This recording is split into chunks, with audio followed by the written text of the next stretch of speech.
What is up, all my hope healers and hope dealers? Welcome to my YouTube channel, my PhD, my prison history diploma.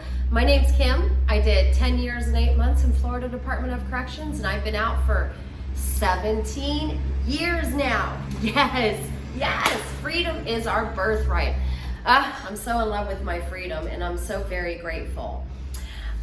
Today I am going to do a video about what it looks like to get out of prison after 10 years and 8 months. What it feels like, what it looks like, and I'm just gonna jump right in. So I got out so I got locked up in jail in 95. I went to prison in 96. So at the end of 95, I went to jail, had a bunch of charges, took a plea bargain. In 1996, I went to Florida Department of Corrections. And then in 96, close to 2007 or the beginning of 2007, I got out of prison. So I did the time in Florida Department of Corrections, then I went to work release, which is still part of Florida Department of Corrections.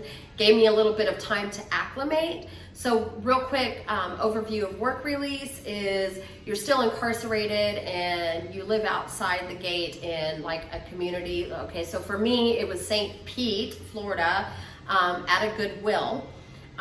They had a building in the back that had like rooms, and so that was work release. So we all had to be in by 10, we had to be at our jobs, so on and so forth. But it gave me a time, that time to put 1 foot in and 1 foot out the door, but it was still incarceration. So it was straight from the work release center, straight to work, straight to home. You took public transportation. You could go to Target once every 2 weeks, and it was good. It was actually really good. It helped me acclimate back into the free world, but it was still very, very structured. So it was nothing like being free. But then I ended up getting out, and I'm gonna tell y'all the way that technology changed from 95, 96 to 2006 was unbelievable to me. I could not even believe my eyes that there was so many people that had cell phones. The TVs were obviously much more upgraded and clear. Was streaming happening then? I really can't remember. I've said this before, but I was mind blown that there was such a thing as finding porn sites for free. I couldn't even believe that. And it wasn't even a hidden thing. It was so taboo before I went to prison. And then all of a sudden it was just normal for there to be an abundance of pornography. It was absolutely mind blowing to me. Let's see. Before I went in, you could go to, this was a big one for me. I couldn't figure out how to get home. So being able to order a plane ticket. You used to be able to go up to the counter, and you could even pay cash back then. Go up to the ticket counter, buy a plane ticket. You didn't even need ID. No, I don't remember if you need, I don't think you needed ID back then to get on a plane. Let's see, so that was hard. You had to order plane tickets online. And those kind of things were just huge for somebody like me to get acclimated to this whole new world that was based off of technology. Everything. It just seemed like everything was based around Google, right? Everything that anybody had to do, banking. I didn't have a checkbook anymore. I didn't have to balance a checkbook anymore. Basically, your bank does it for you online. It was just crazy to me. I remember going to the grocery store and feeling like Walmart, absolutely overwhelmed with the choices that I had. I mean, the choices are absolutely insane. It's ludicrous, which is actually, it's when you go look at shampoo, you've got It was crazy to me that I had over like 30 choices, and I came from a place where I had like one or two choices. You know, those things were mattered. When I was getting out of my incarceration, a lieutenant told me that he was going to leave the lights on for me. So I didn't know if I was going to make it, to be honest with you. I questioned myself. I did say to myself, when I buy my house, I said this inside my mind, when I buy my house, I'm going to thank this lieutenant every time I turn on the lights to my beautiful home.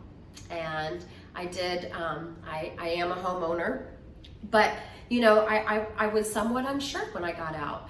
I was unsure that I could make it. I was unsure, but I knew that I was going to give it everything I had to succeed. There were a lot of hurdles that I had to jump. I'm grateful that I found a job immediately upon getting released and going back to the Texas area. It was a very low paying job, and that was because I didn't know my worth yet, and nor did I have a work history really. So, you know, I took what I could, right? And then what I did was I did the best, you know, thing that anybody should do, which is work as hard as I can to fulfill what that company needed. And because I did that, you know, the next thing I knew, I leveled up to another company and another company until, y'all, I started working for a $17 billion publicly traded company that's actually very well known. And I thought for sure, I made it. I got here. I accomplished everything that these people, most of the guards, told me I couldn't do. And my mom's husband, who told me I was going to fail. Yes. My mom knew I wasn't, but my mom's husband, the evil human that he is, told me he didn't think I was going to make it. I'm sure he was called the prisons and reserved a seat for me. But you know, despite the fact that I had naysayers, I worked my butt off to show and prove not only more than anything to myself, but to others, that I'm a force to be reckoned with. I made a decision that I was going to jump those hurdles with everything I had. I knew my legs were going to get stronger with each hurdle I jumped. Every no, I knew was one day going to be a yes. Don't give up. I kept telling myself, don't give up. And I didn't know to say this before, but it really should be, don't give up before the miracle. Because if I knew if I took action and I just put one foot in front of the other and just thought I can do this, it's okay, the no is okay, they're allowed to say no, but somebody's gonna say a yes and the right person has a yes for me, I knew I was going to make it with each step. Each time that I took a step, I was getting closer and closer to that level up. And that's how I've looked at my life, my whole life. Even during incarceration. You know, there's levels in incarceration as well. When I first went there, I was a small fish in a big sea. And by the time that by 3 years in, I was a killer whale in that sea. I wasn't the small fish. I turned into the killer whale. So, you know, and it took levels for me to get there, right? And just like out here in the free world, but it takes effort on my part. I can't rest on my laurels and expect things to work out. I have to take the steps necessary, the action steps to become, you know, a force to be reckoned with. And then my confidence and me believing that things can and will, and I have a lot to offer, started coming with it.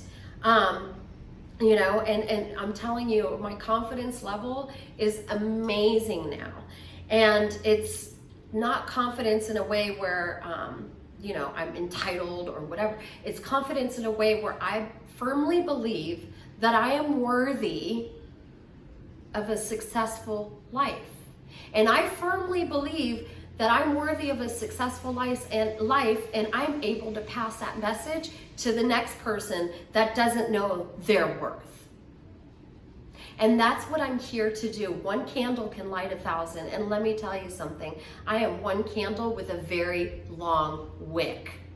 And I am going to keep lighting other candles because that is my job. I came from the dirt, y'all. I came from the dirt. I didn't have much, but I knew what I did have. And I had tenacity. And I had discipline. And I have passion. And I should never say had. I have discipline. I have tenacity. I have passion. I have love for other people to help them. I get so excited when I can help other people. I love being able to see a light come on somebody else's eyes. There's no greater joy than that. So, getting out of prison, I remember when I first moved into my first apartment by myself, I was so lonely and scared because I was so used to being around so many people. And it was so difficult for me to adjust to being by myself. But I took it on the chin. I took it on the chin, and I kept telling myself there's a great purpose. And then I would remind myself, girl, you did solitary confinement by yourself in a shithole. Now you're in a beautiful living space by yourself. Take it on the chin, kid. And, I could go get a sandwich out of the refrigerator to make me feel better. So, the point is, all my hope healers and hope dealers, we're the author and creators of our story. I created my story. I created my narrative. I could have easily believed their narrative. I could have easily believed my mom's husband, Bill's narrative. Because when I was a kid, I believed Bill's narrative, and I believed everything that Bill told me that was negative. Hence why I ended up in incarceration, which is a whole nother story. But you know what? I took his narrative out of my life. And you know what? He just prepared me for the other negative narratives that were going to come my way. And the whole saying, let your haters be your motivators. I know it's very cliche, but you know what? They motivated the beep out of me when I got out. I was so motivated. My mind and your mind, y'all, we are powerful people. God made us under the right architecture for our circumstances. So what I have to say to anybody right now that's sitting there and they feel like life is just kicking them in the ass, get up and make a move. Make moves or make excuses. Make a move. You don't have to kick life's ass the next day, but make a move to carve that path so you can get in it. Because I'm telling you, laying down and succumbing to people's shit words is not, nobody's opinion about you matters. What matters the most is your opinion and the fact that God made you under the right architecture and you are here for a purpose. So what I would say is if you're sitting on your couch right now consuming this video, first of all, thank you so very much for being here. And second of all, after you're done watching this video, do something good for yourself. Do something healthy for yourself. Get up, do 5 sit-ups, write in a journal, pray, ask God to lead you. Because I'm telling you, the love that our higher power God has for us, you will be led into the right moves. I believe in you. Every single person out there, I believe you. You are the hero of your own story. You can do anything that your heart is leading you to do. God did not put a dream in your heart for you to squander on it.